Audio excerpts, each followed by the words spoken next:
नमस्कार, मैं ज्योतिषाचार्य नयन कुमार झा। अगर ये मेरा वीडियो आपको पसंद आए तो कृपया आप इसे लाइक करें और सब्सक्राइब भी करें। आज हम एक बहुत अच्छे टॉपिक पे बात करेंगे। क्या क्या आपके संतान आपके लिए भाग्यशाली हैं? यानी जो आपका संतान है, क्या आपके लिए भाग्यशाली संतान है? संतान होने के बाद आपकी प्रगति होगी, संतान होने के बाद आपके धन योग बनेंगे, संतान होने के बाद व्यापार में तरक्की होगी। ये हम कैसे देखते हैं? पहली बात, संतान को देखें तो ये पंचम भाव से हम संतान को देखते हैं। पंचम भाव संतान का होता है, ये भाव। और अगर देखें तो संतान के लिए हम एकादश भाव, पुरुष के लिए स्त्री के लिए पंचम भाव, पुरुष के लिए भी, लेकिन एकादश भाव भी पुरुष के लिए देख लीजिए।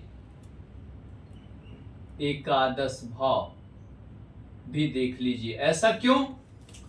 ये पत्नी का भाव है, पत्नी का गर्भ एकादश हो गया। पेट गर्भ यानी पेट, ये पत्नी का भाव है, और पत्नी से ठीक फिफ्थ भाव गर्भ का भाव हो गया। ये हो गया एकादश भाव संतान के लिए। अगर आपके कुंडली में लग्नेश या भाग्येश होकर, चाहे लग्नेश होकर या भाग्येश होकर कोई ग्रह पंचम भाव में बैठा है, खासकर गुरु, शुक्र, बुध, सूर्य, आपका संतान आपके लिए लकी होगा।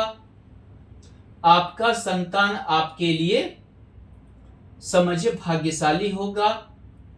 आपके भाग्य बढ़ेंगे, आपका समझिए कि यश बढ़ेगा।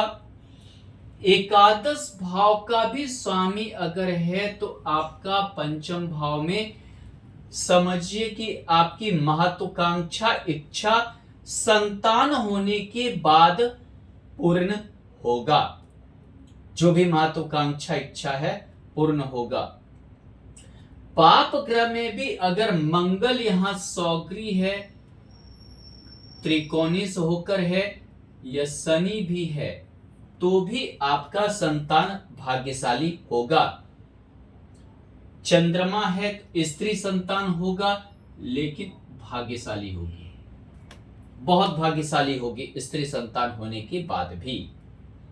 चलिए, दूसरी चीज, हम अपनी कुंडली और संतान के कुंडली को लेते हैं, लग्न कुंडली को, और मान लीजिए कि आपकी कुंडली मिथुन लग्न की कुंडली है।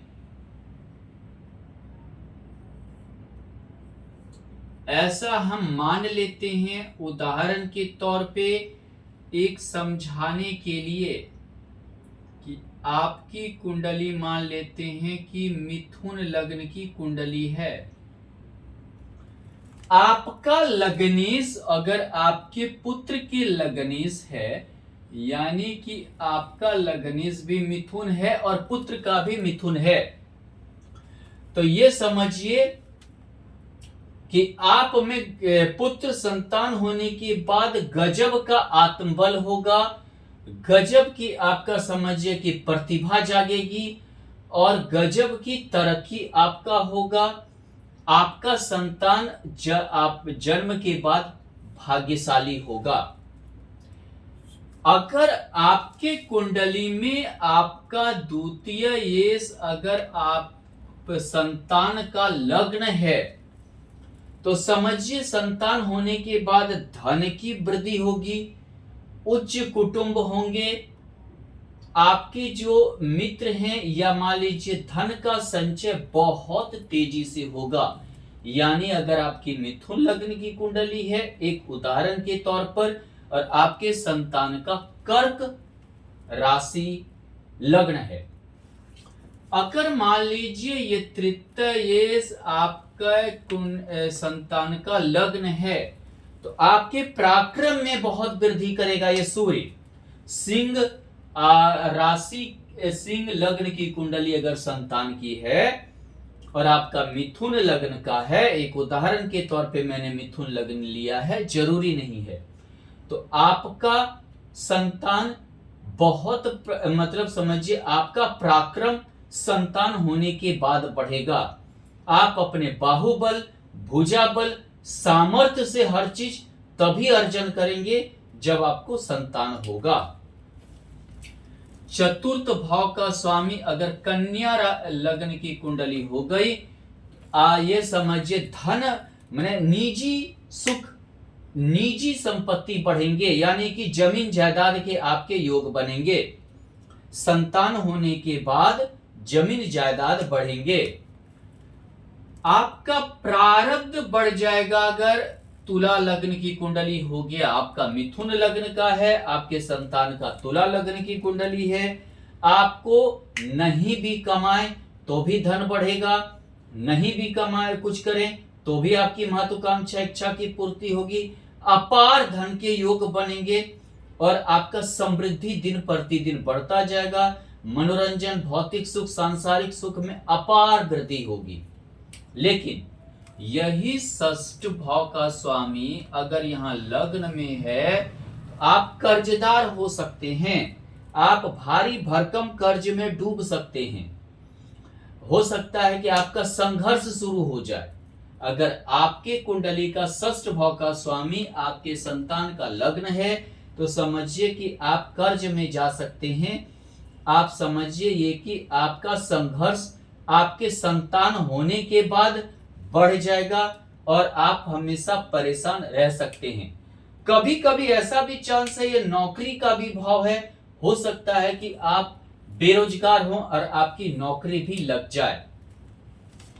अगर आपका लग्न का स्वामी संतान के सप्तम भाव का होकर है, तो आपका व्यापार बढ़ सकता है, आपका व्यापार बढ़ सकता है, आपकी जो है समझिए कि व्यापार में तरक्की हो सकता है और आपको कुछ ऐसे पार्टनर मिलेंगे जो आपको कमाकर धन देकर जाएंगे। अष्टम भाव का स्वामी हो तो अचानक धन के योग, जिसको बोलते हैं पैतृक संपत्ति के योग, वसीयत लाभ मिल सकता है, इंश्योरेंस का लाभ मिल सकता है। लेकिन कभी कभी स्थान परिवर्तन करा सकता है, रोगी बना सकता है। जैसे षष्ठ भाव का स्वामी भी लग्न में हुआ या अष्टम भाव का हो सकता है कि संतान होने के बाद आप रोगी हो जाए, स्थान परिवर्तन करना पड़ जाए, दिक्कत में आ जाए, या हो सकता है अगर शुभ ग्रह रहा तो वसीयत लाभ इत्यादि के भी योग बनाएंगे। भाग्य भाव का स्वामी है तो पुत्र संतान होने के बाद भाग्योदय होगा। संतान होने के बाद आपके भाग्य में 4 चांद लग जाएंगे। दसम भाव का आपका कर्म बढ़ेगा, पोस्ट बढ़ेगा, आपकी जो है पोस्ट है, पद है, ये बढ़ जाएगी, प्रमोशन हो जाएगा, आप बड़े ऑफिसर या बड़े मान लीजिए कि पद पे प्राइवेट जॉब में भी हैं तो चले जाएंगे। अगर आपके एकादश भाव का स्वामी आपके संतान का लग्न है, तो समझिए आपकी मातु का जो भी महत्वाकांक्षा इच्छा है, जो भी आपका पद बढ़ना है, जो भी आपका समझिए कि सारा चीज का ये होना है, वो आपके संतान होने के बाद होंगे। अगर द्वादश भाव का स्वामी है, अगर लग्न में है, तो माने कि लग्न है आपके संतान का, तो आप मतलब हो सकता है कि संतान होने के बाद आप मतलब कि ज्यादा जो है गरीब हो सकते हैं, आपका खर्च या जो निवेश किए हैं वो डूब सकता है, दिवालिया घोषित हो सकते हैं आप, आपका बिजनेस कर्ज के कारण काफी दिक्कत में पड़ सकता है और जो चीज आप कर रहे हैं वो चीज छोड़ना पड़ जाए। लेकिन शुभ ग्रह अगर है, मान लीजिए कि शुक्र कुंडली में अच्छा है और आपके संतान का भी अच्छा है, तो आपका विदेश का योग और आपका नाम हो सकता है। लेकिन ये सभी डिपेंड करता है वो ग्रह आपके भी कुंडली में अच्छा होनी चाहिए और संतान के कुंडली में भी ठीक होनी चाहिए, तभी वो संभव है। नहीं तो अगर आपके कुंडली में वो ग्रह अच्छा नहीं है और संतान के कुंडली में भी नहीं है, तो वो चीजें आपको पलटकर रोगी बनाना या उस भाव को लेकर तकलीफ दे सकता है। जैसे मान लीजिए कि आपकी मिथुन लग्न की कुंडली है और आपका गुरु दशम में से और सप्तमी से, लेकिन आपके कुंडली में यहां मीन राशि है यानी कर्म का है, लेकिन गुरु नीच का है यानी मीन 6 और गुरु मान लीजिए कि एकादश भाव में नीच का हो गया, तो क्या होगा, आपका जो कर्म है और इतना कर्म करना पड़ेगा कि माने कि तो मुश्किल से अपने संतान की आप महत्वाकांक्षा की पूर्ति कर पाएंगे, इतना ज्यादा मेहनत करना पड़ जाएगा। इस तरह आप जान सकते हैं कि क्या आपके संतान आपके लिए भाग्यशाली हैं। धन्यवाद।